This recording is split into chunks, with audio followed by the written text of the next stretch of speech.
launching a new restaurant and how to market it. This is what we're talking about today. Howdy folks, welcome to another episode of Making Dough Show. Today we're going to talk about one of my favorite topics, and that is marketing, making dough around here, and especially opening a new restaurant. And so I'm passionate about this topic because I'm on the ground, on the soil, literally working this aspect. As I previously mentioned, if you don't know, I'll link it down below to one of the episodes where I shared that we are opening 3 stores, and we opened the 3 stores in Q2 of 2022. And as part of that, there was a lot of planning. Some things went right, some things went wrong. By that, I mean, we had to learn a lot, of course, nothing new. And I'm going to share with you about the marketing. Jona asked me this question in the comments on that show, and send me an email as well, that you can do so at makingdoughshow@gmail.com, and asking me what were some of the strategies we deployed when it comes to marketing the restaurants, especially one that we are opening. And so I'm going to go over a few of those tips. I'm going to tell you what's working, what's not working. Some I am in the midst of trying it, and you can see what works best for you and your operations. Get it done and make some dough. The first phase is this. When opening a new restaurant, you need to, this even before, and we talk about it on this show a lot if you're a subscriber, you need to do a lot of research and due diligence. That's on you, not on the broker who has an interest in closing the sale. And you're going to hear the person where you're going to buy the restaurant from, whether it's a landlord, say a lot of good things about the place where you're buying that restaurant. You need to do a lot of research and due diligence before you sign papers. That, as part of that due diligence, there's going to be a lot of things. I actually have another show doing like a location assessment. We go over like 12 different things, looking at so many different factors on that research phase before signing papers.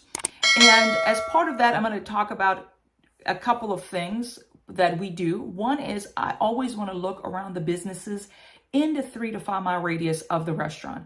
Are there churches? Are they hospitals? Are they schools? Because you know what businesses are around.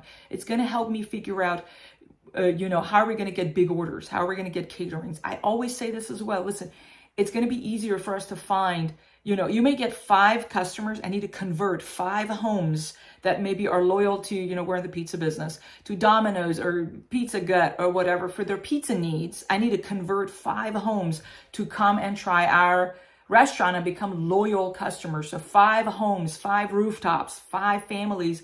Or can I find one business that's going to order 5 pizzas from me every time they order, and I can be really nice to that one person and build a relationship with that one person that's going to order 5 pizzas from us every time? And how can I find 5 of those that order 5 at a time? Okay, so that's always got to be on your mind. At least it's on my mind. I want to get big orders because that's going to help us move faster. So we do that in a spreadsheet. I know what hospitals are there, what businesses are there. So when we open the restaurant, I already have a strategy in place to reach those places. The other one is on Facebook. If you go to the back end of the Facebook and try to create an ad, hopefully you have a Facebook page and you're able to do that, you can choose your restaurant address on the Facebook ad or wherever the address is that you're looking into opening the restaurant, and look to 3 to 5 mile radius, and it's going to give you information. You can see what's the reach, possibility of reach. It may say it's 50,000. It may be 3,000 because you can see how many people are living or doing business. You can choose how many people live, how many people do business on the 3 to 5 mile radius. What's their income level? How many moms are there? How many different kinds of things that you can do using the Facebook ad platform. I use that because I know I'm going to be using the platform to market to those people on Instagram and on Facebook, so I do my due diligence beforehand.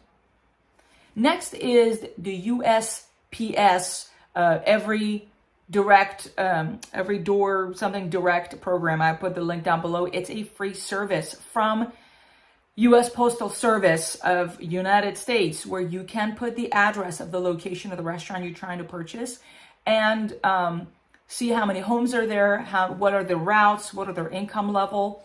And that is going to help you choose the routes and how much is it going to cost to mail a postcard to those people. This way, if you are having a mailer strategy, which I'm going to come up with here, you may need to have a mailer strategy, and I'm in the midst of it now.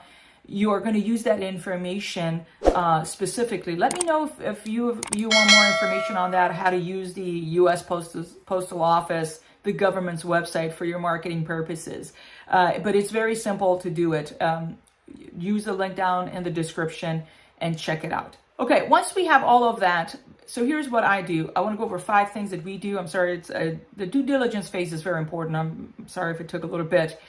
There are 5 things that I'm going to do going into a market to get our restaurant from zero to profitable based on whatever the rent is and all of that within 90 days. That is my objective. That is the mission. That is what I'm going for. That is on my mind every single day, including today, because that's what we're working on. Okay, so the first strategy is, as I mentioned, utilizing the Facebook platform. I use it in multiple ways. One, I used it to generate leads. Before we opened the restaurant, we did not know exactly the open date, so I did not make a promise. I did not know what we were going to do, but I did start. As soon as we signed papers, I set up a Facebook ad. You can set it up $5 a day, $10 a day, $30 a day, whatever you can handle. And it's a lead gen ad. It's that you're generating leads. So the way is this. I had a social media post. I said, hey, we're a local pizza shop. We're opening in your neighborhood. And we cannot wait to serve you. To claim a free pizza that just as a, for our grand opening or for us coming into your neighborhood, we are treating people to a free pizza. I didn't even say what size it was. The 10 is, the 6, I didn't even say what it was. For a free pizza, claim your offer. Folks, click on that button. And when they click, Facebook is going to pop up this thing where the information is already populated, their name, their email address, and their phone number, that Facebook grabs from this person already using that information for the login of Facebook. That's the lead gen ad. Look up on YouTube. There are dozens of people who train you on how to do this. That's how I learned it. That's how I do it. That's how we do it around here. You can learn those things. This is not complex. It's going to take a minute. You need to dedicate an hour to figure this out. I generated, we did that ad, and we had about, for one of our restaurants, 400 to 500 email addresses and phone numbers before we opened the restaurant ever. So when we open the restaurant, I'm going to wait about a week so we figure out operations. Then I'm going to send an email out to 500 people. I can send an email every week for the next 3 weeks. I can send them a text message. We heavily use email marketing and text message marketing. So Facebook, in conjunction or combination with texting and email marketing, all of them together is, I would say, create a lot of success for us. So that all together in sequencing. So multiple emails, multiple text messages, not just one in hopes of. So you make them an offer that they cannot refuse to come try your restaurant. So those are the 3 things we did. I had 500 more or less for each of the restaurants we opened in the last quarter. In this quarter, the 3 stores that we opened. So I have that. I send them every single week. We send them an offer. We have our Feed the Family deal every week. I continue to market to them. That's why it is worth the money to spend. Hey, Zuckerberg, here's $5. It's actually $3 to $4. Here's $4, Zuckerberg. Give me an email address and a phone number of a person, a rooftop. I can market to them every single week unless they opt out and what have you. Do you know what I'm saying? How valuable is that? So that was the one. And so I talked to you about the email and the Facebook lead gen ad. The other one is Facebook awareness. I have a video where I can have the link down below. You can recreate your own. You can make your own, make it a simple one where I just say, hey, my mama says, try new things, which is my mom in the video. I will have the link down below.